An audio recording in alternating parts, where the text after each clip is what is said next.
What is up, ladies and gentlemen? This is the Chig coming at you with another World of Warcraft Gold Guide. Today I'm going to run you through Zul Farrak, one of the best ways to stock up on transmog to get started. I'm going to show you the way I do it. I do it kind of slow, I do it kind of chill, and I do it with a druid. You can do it with anything you want to do it with as long as you have an instant AoE ability.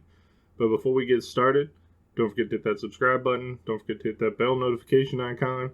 And if you want to support the channel, there's a link to the Patreon in the description. So let's get started. Really, all you do, literally all you do, is run around and try to get loot. Alright, so you pull up your loot appraiser. Now, I like to kill them as I go, but a lot of people will just gather them up and bring them to whatever point that they want to bring them to. I like to kill them as I go because it's fun to see the kind of stuff that you pick up and you get to see what dropped it. It's kind of more exciting that way, in my opinion.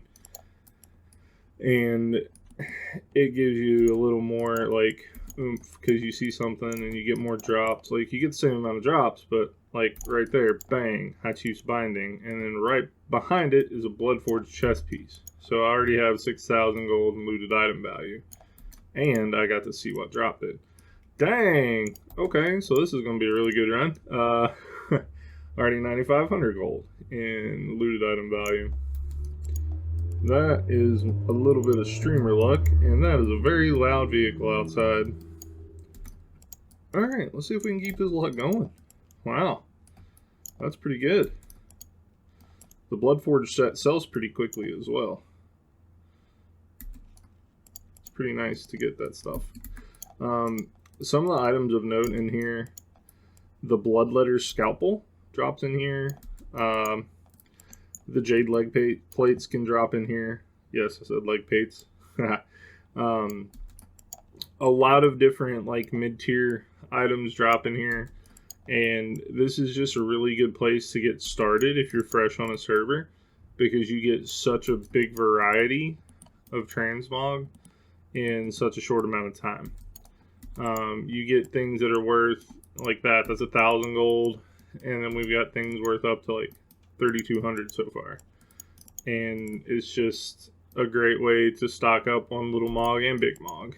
Little Mog, as Reckles says on Want to Buy Gold, is anything that is less than 1,000 gold.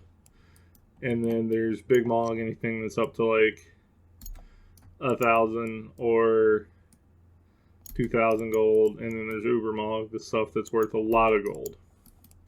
We're doing really good this round. We're up to 12,500 gold in just 2 minutes. That's pretty good. Let's make that 13,000. All right, heck yeah. Keep this luck going, boys and girls. There's really nothing to know other than come in and kill all the mobs, right? Like,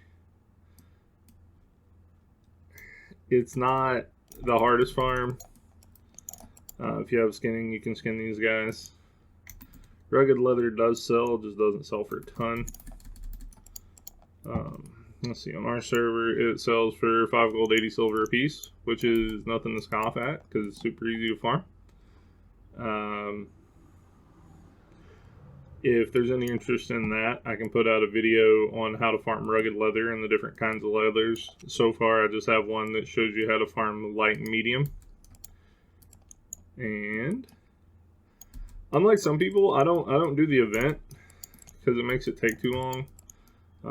You can do this run if you gather everything up in a little under 6 minutes, but the way I do it is just over 6 minutes.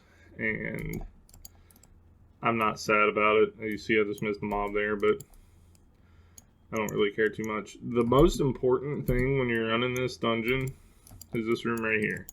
You want to make sure you click and loot every single one of these, because not only do they spawn mobs that can drop transmog, they give you a big density of mobs that can drop transmog, and the mounds themselves can drop some really good transmog. I've gotten stuff out of these mounds that are worth 10,000, 20,000 gold, so I never miss them when I go through here. And if you miss a loot, it doesn't disappear. So you just go over and click it afterwards.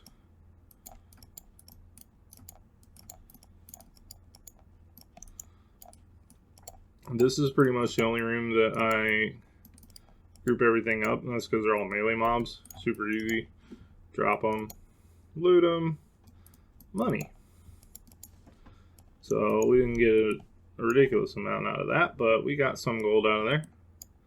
And apparently I killed a dude over here on accident. And let's see what he have. Nothing. Alright. After that run, you're on the home stretch. You can run it the other way, backwards from the way that I run it. This is just the way I like to do it. These scarabs, I usually kill most, if not all of them, because they can also drop transmog. And I've gotten some pretty good transmog off of them. They don't always drop items, as you can see, but I like to kill them because they do drop transmog on occasion. Other than that, all of the trolls are your targets. And if I was a smart man, I would have been using my charge to help me get around here, but I'm not, so I didn't. Alright, there's another 349 gold.